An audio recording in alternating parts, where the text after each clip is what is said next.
मुलाच्या शाळेच्या फीवरून तुंगमध्ये 2 कुटुंबात लाथाबुक्क्या आणि रॉडने तुंबळ हाणामारी झाली।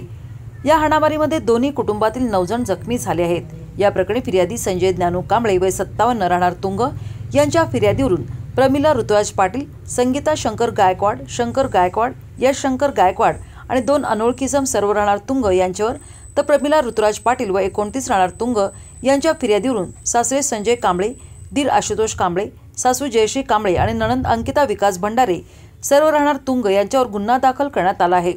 पोलिसांनी दिलेली माहिती अशी की फिर्यादी संजय कांबळे आणि संशयित हे एकमेकांचे नातेवाईक आहेत। मंगळवारी रात्री 9:15 वाजता फिर्यादी यांचा नातू प्रियांशू याची शाळेची फी भरण्याच्या कारणावरून संशयित प्रमिला पाटील हिने फोनवरून फिर्यादींना शिवीगाळ केली।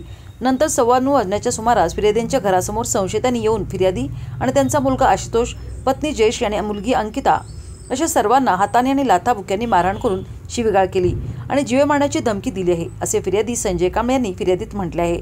तर दुसऱ्या बाजूने प्रमिला पाटील यांनी दिलेल्या फिर्यादीत म्हटले आहे की माझा मुलगा प्रियांशू याची शाळेतील ड्रेसचे पैसे भरा असे संशयित सासरे संजय कांबळे यांना सांगितलं असता त्यांनी फिर्यादी यांना फोनवर शिवीगाळ केली। त्यानंतर थोड्या वेळाने सासरे संजय कांबळे आणि दीर आशुतोष कांबळे हे फिर्यादींच्या घरासमोर येऊन शिवीगाळ करून फिर्यादी आणि त्यांच्या आई संगीता यांना लाथाबुक्क्यांनी मारहाण केली। तर संशयित सासू जयश्री कांबळे आणि नणंद अंकिता भंडारे यांनी शिवीगाळ करून निघून गेले। यावेळी फिर्यादींचा भाऊ यश, त्याचे मित्र सन्मेद सरडे आणि ऋषी पाटील हे घडलेल्या प्रकाराबाबत विचारणा करण्यासाठी संशयित संजय कांबळे यांच्या घरी गेले असता तेव्हा संशयित संजय कांबळे यांनी भाऊ यश यास शिवीगाळ केली। संशयित आशुतोष कांबळे यांनी सन्मेदाच्या डोक्यात लोखंडी सळी मारली तर यशाच्या कपाळावर तांब्या मारला। फिर्यादीचे वडील शंकर गायकवाड हे सोडवासोडी करण्यासाठी गेले असता त्यांना ही संशयित आशुतोष कांबळे यांनी छातीत जोरात लाथ मारून जखमी केले आणि जीवे मारण्याची धमकी दिली आहे। तर संशयित संजय कांबळे यांनी फिर्यादी यांच्या कानाखाली मारून पाठीत बुक्क्यांनी मारहाण केली आहे, असे फिर्यादी प्रमिला पाटील यांनी दिलेल्या फिर्यादीत म्हटले आहे।